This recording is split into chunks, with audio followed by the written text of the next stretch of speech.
Electrical engineering first year second same का subject है, जिसमें आपको भाग क है ऊष्मा इंजीनियरिंग थर्मल इंजीनियरिंग के बारे में पढ़ना है, जिसमें आपको ऊर्जा के स्रोत कौन कौन से ऊर्जा के स्रोत होते हैं, सोर्स ऑफ एनर्जी, इसके बारे में पढ़ना है। जैसे आपकी ऊर्जा के स्रोत हैं, विंड एनर्जी है, थर्मल एनर्जी है, वाटर एनर्जी है, ये सब आपके क्या होते हैं, ऊर्जा के स्रोत होते हैं। दूसरा चैप्टर है आपका ईंधन एवं दहन। ईंधन और दहन के अंतर्गत हम लोग जो आपके ईंधन हैं परंपरागत और गैर परंपरागत, उन ईंधन के बारे में पढ़ना है, उनके दहन की प्रक्रियाएं क्या होती हैं उसके बारे में पढ़ना है। अगला है आपका भाग सेकंड जो है आपका मशीनी अवयव है,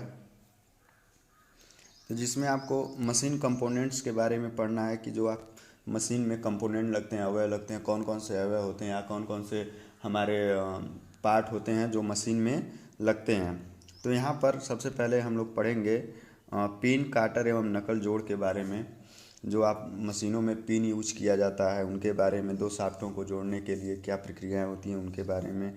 कुंजी मार्ग, कुंजी क्या होती है कि शाफ्ट में कुंजी लगाई जाती है, कुंजी के बारे में पढ़ना है। शाफ्ट, कॉलर, क्रैंक तथा उत्केंद्रता के बारे में पढ़ना है। कपलिंग एवं क्लच के बारे में पढ़ना है।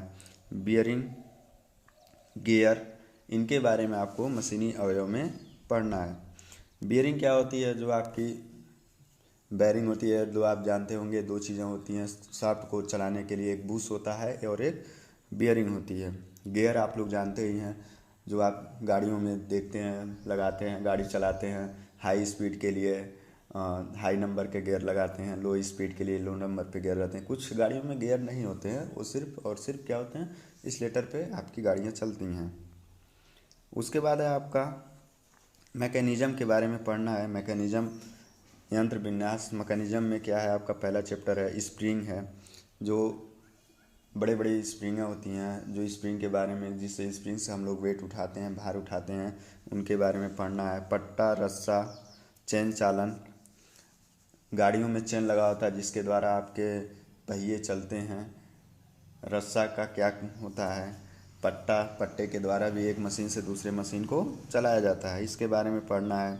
अगला चैप्टर है आपका यंत्र विन्यास एवं मशीन के बारे में पढ़ना है। उसके बाद आपका जो भाग 4 है वो आपका घर्षण नियंत्रण है, जिसमें आपको पहला चैप्टर आपका स्नेहन है, लुब्रिकेशन के बारे में पढ़ना है कि लुब्रिकेशन क्यों आवश्यक होता है, लुब्रिकेशन होता क्या है। उसके बाद है आपका सिविल इंजीनियरिंग पदार्थ, कुछ सिविल इंजीनियरिंग पदार्थ के बारे में पढ़ना है आपको। और फाउंडेशन के बारे में पढ़ना है कि नींव क्या होती है, कितने प्रकार की होती है। कंक्रीट क्या होता है, कितने प्रकार का होता है। कंक्रीट की ग्रेड क्या होती है। कंक्रीट बनाने के लिए कौन कौन से हमारे मटेरियल इस्तेमाल किए जाते हैं, उपयोग किए जाते हैं, कौन कौन से। उसके बाद है प्रबलित सीमेंट कंक्रीट क्या होता है। कंक्रीट और प्रबलित सीमेंट कंक्रीट बहुत थोड़ा सा अंतर होता है, उसमें स्टील का